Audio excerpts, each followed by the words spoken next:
Chapter 3, Kill or Be Killed. Cush started to speak, but noticed Mammalean looking up the road. A large group of men was headed toward them on horseback, rushing toward them. She stopped the wagon and looked on to see if there was anyone in the crowd she might know. "Mammalean, what are you doing out here?" a man named Miguel echoed.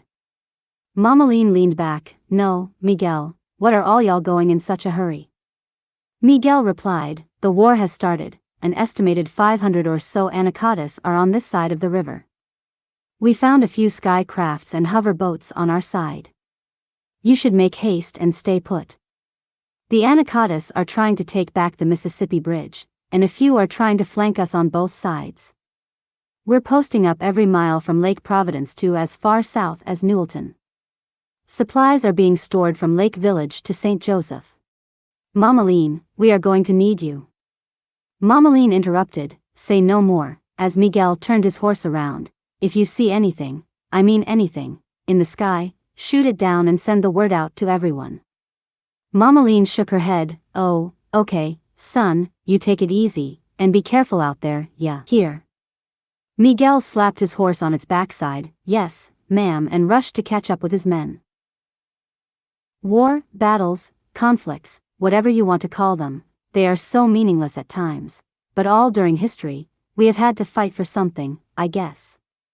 Mammalean paused. "But if it wasn't for war, I wouldn't be here in this beautiful place. My first husband sent us here hoping to go to Arizona eventually. Some went, and some didn't. My husband was sent along with the elderly and children under 15 before the Great War. We loved it here so much that a few of us just stayed when it was time to return. There's so much I want to tell you, but I can't, until you are enlightened." Cush said, "Your first husband?" Mammalean paused. "I'll tell you that story when you get enlightened. Anyhow, in this county and all over this globe, we as a race of people had to fight for our freedom for a long time, but we stood tall.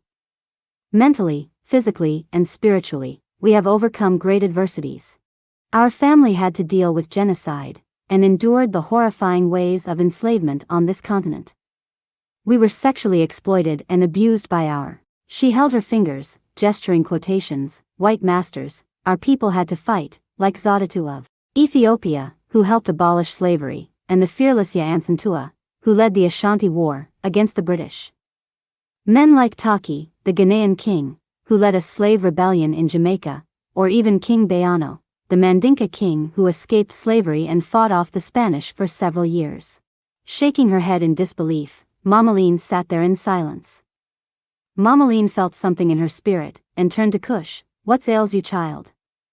Cush, in deep thought, hesitated for a second before saying, "I don't know.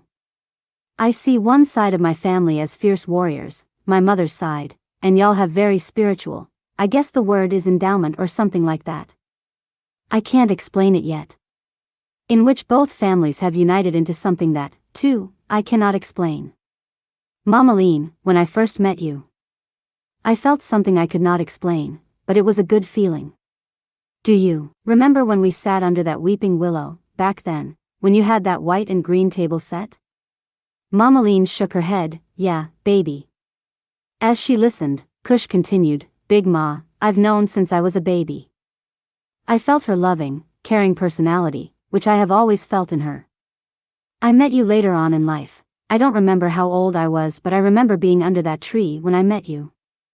I felt like I was in a spiritual place with you, which is also something I cannot explain." Mammalean looked at Cush. "Keep on living, just keep on living. I tell you these stories and little tidbits, to learn from them, and understand where you come from. We all do, it's part of what a family does. Remember when I told you about the old countries and how they kept up with their family tree and ancestry? Well, we, as a people, did not care who we were, because it was stolen from us. Hidden from us. Why was it hidden? I believe it was for us to find it, so we could appreciate it. Because we had a purpose, a prophecy in our bloodline, he had to see we were special and to respect the gift given to us. The deceiver hid it from us, but we had to recognize it for Sabaoth to finish his work. Our pride in ourselves had to be respected and revered. Your two families knew each other before the exodus from Arizona, but my son and your uncle became the best friends as the years passed. They used to call them two brothers from different mothers. And then your mother and father married. That's when we became one with you and your brother and sister. Sabaoth destined it, and it is, period. Now say it with me, keep on living. Cush looked at Mammalean, and they both said, keep on living. Then Mammalean said, as you get older, it'll all make sense.